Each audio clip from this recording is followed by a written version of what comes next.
Hey guys, All in Crypto here, and welcome back, ladies and gentlemen, for another YouTube video. This is going to be a different one. We are going to be looking at Sam Bankman-Fried's recent remarks.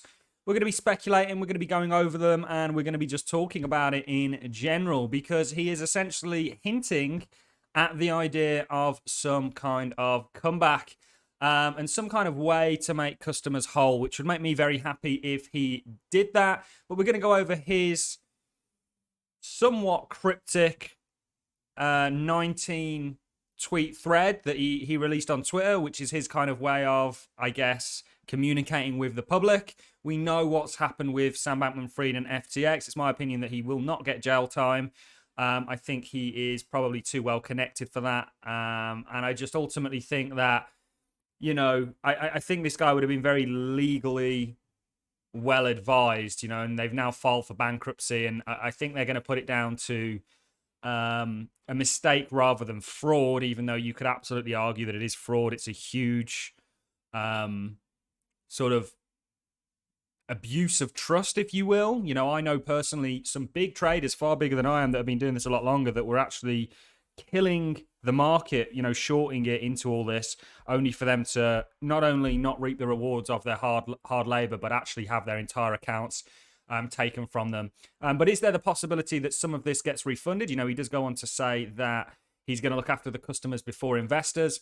We will see. Is there a comeback on the cards? In my opinion, I think it's very unlikely, because I think, you know, we'll go into CZ's tweet where he sums it up brilliantly. He goes on to talk about credibility, and Sam Bankman-Fried's credibility has definitely been tarnished. It's kind of like a comeback from the original Ghostbusters. The new one just was simply not up to the mark, and nobody was really that interested. It's not like a Rocky 2 sort of comeback. So we'll go over the tweet, and then we'll look at a number of things surrounding it. Also, for me, I look at the token. You know, can this ever recover? Well, if FTX is bankrupt, what would be the benefit in buying the token? Okay, maybe it gets taken over. But then I think, again, going on to what CZ has to say, credibility is really damaged here. So let's just get straight into the tweet. He spends literally the first 9 tweets spelling out what happened, which is also the title of Hillary Clinton's book, for anybody who is interested and didn't know that. So what happened? Not legal advice, not financial advice. This is all as I remember it, but my memory might be faulty in parts. Very legally spoken. I'll get to what happened, but for now, let's talk about where we are today. To the best of my knowledge, as of post 11.7, with the potential for errors, Alameda had more assets than liabilities, M2M, but not liquid. So they didn't have those assets. You know, some of those assets might have been in forms of loans and other things. You know, they didn't have that sat on their balance sheet in terms of liquid assets so they could move cash, you know, or crypto, for example.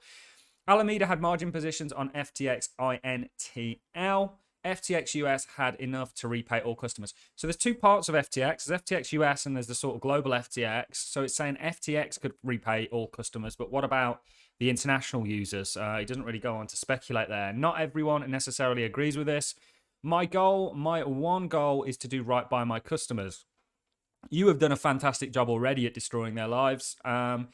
I'm contributing what I can to doing so. I'm meeting in person with regulators and working with the teams to do what I can for customers. And after that, investors, but first customers.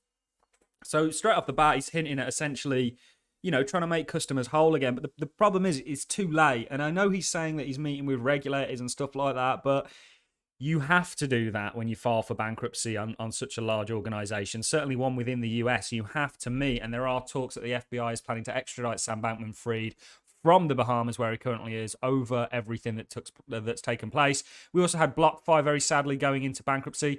I mean, this has really been, you know, I cast my memory back to being in 2018, and it was doom and gloom. It was bleak. You know, I had a similar experience with Cryptopia. Had some very small altcoins on there.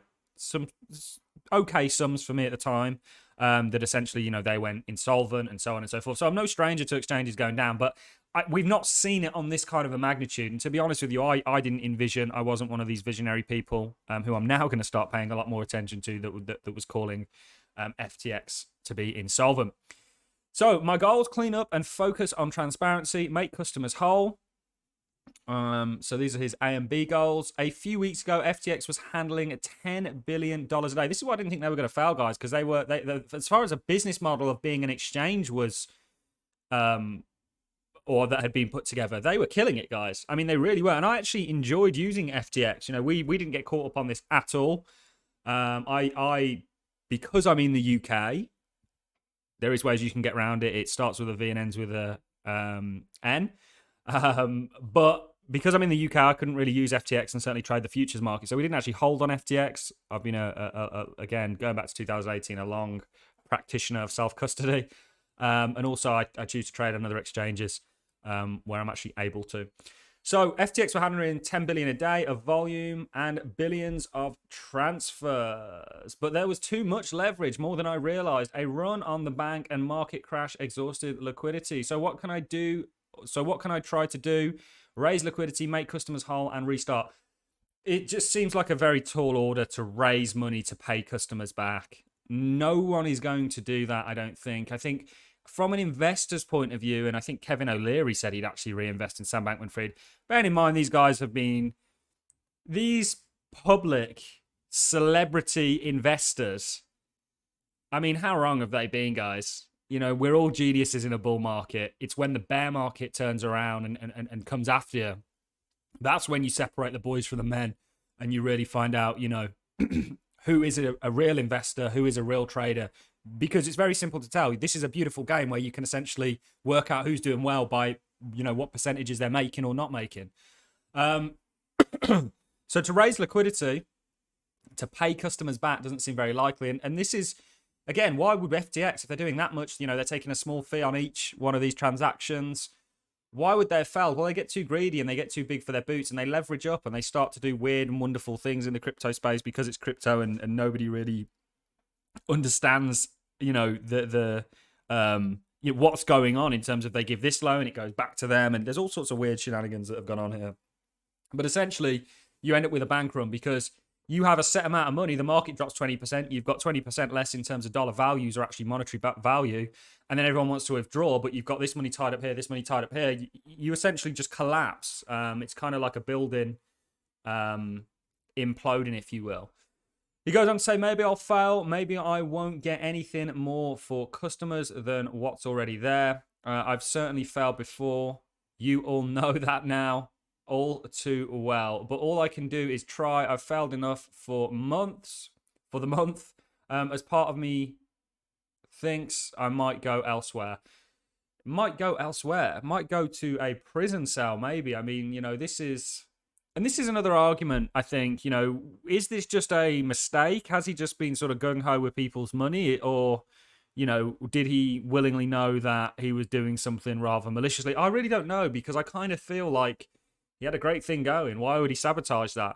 But I feel like it's been sabotaged more through neglect and misunderstanding. And I heard somebody go, oh, this is what happens when you give kids money. How many old fools do we know, guys? I know way more old fools than young fools. And what I mean by that is it's almost worse being an old fool and not learn anything than it is a young one. So age, you know, okay, yeah, there's experience, but to blame it just on them being young, I think there's an element of greed here, more so than anything. But he's essentially saying maybe I'll fail. I personally, to be honest with you, and I would absolutely love it, and I'm not here to dampen anybody's kind of overall idea and hopes here. But how on earth, who's going to give them money to bail out the customers? And the money that they've got, they've already essentially stated, okay, if you think that investors aren't going to get their money before the customers, you know, you need your head looking at, because this is how it goes, unfortunately, guys. Actual investors in this company will get their money out. So people probably like Kevin O'Leary and like these other backers will probably end up getting their money out, if anybody's going to get their money out before anybody else. And that's usually, it's not, I actually have got no beef against Kevin O'Leary. I think he's probably very good at what he does. But one thing I will say is these sort of celebrity investors and traders, you know, they might have got lucky years ago, but, you know, some of them are one-trick ponies. That's not directed at him. That's directed in general at this kind of like celebrity class of traders that you have. You know, I'm in the trenches. I see how it goes, and I see that these guys are getting calls wrong left, right, and centre. Least of all the bond market, for goodness sake.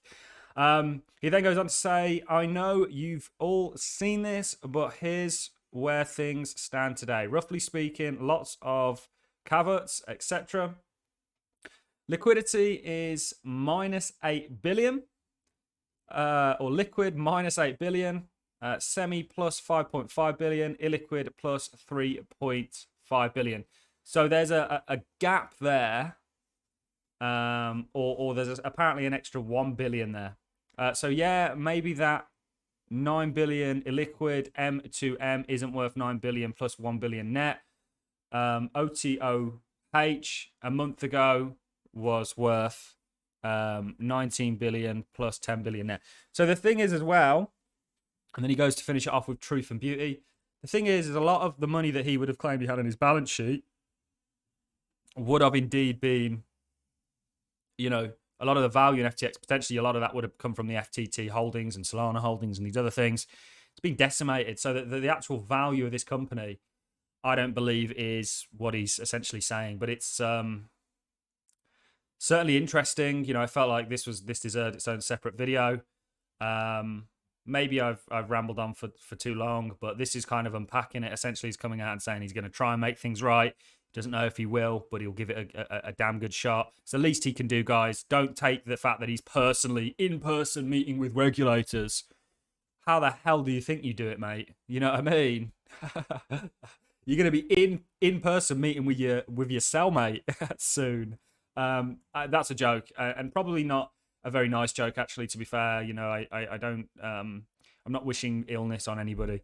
I'm just having a joke. And this is an article saying the FBI is essentially planning on extraditing him. This is CZ's response. There are honest mistakes you can recover from, but once your credibility is gone, you are done. And I think that's unfortunately the very sad case for FTX. I think their credibility has now been well and truly tarnished. And I don't think that this is something that he or FTX can recover from. Remember, in this tweet, he goes on to say FTX US had enough money to repay all customers. Well, what about FTX official or FTX.com? You know, it's not just FTX US that people had funds with you on. All I've got for you in this video, guys. You enjoyed the content, like is appreciated. So is a comment. Let me know your thoughts in the comment section. I'll catch each and every one of you in the next YouTube video. Thanks a lot for watching, ladies and gents.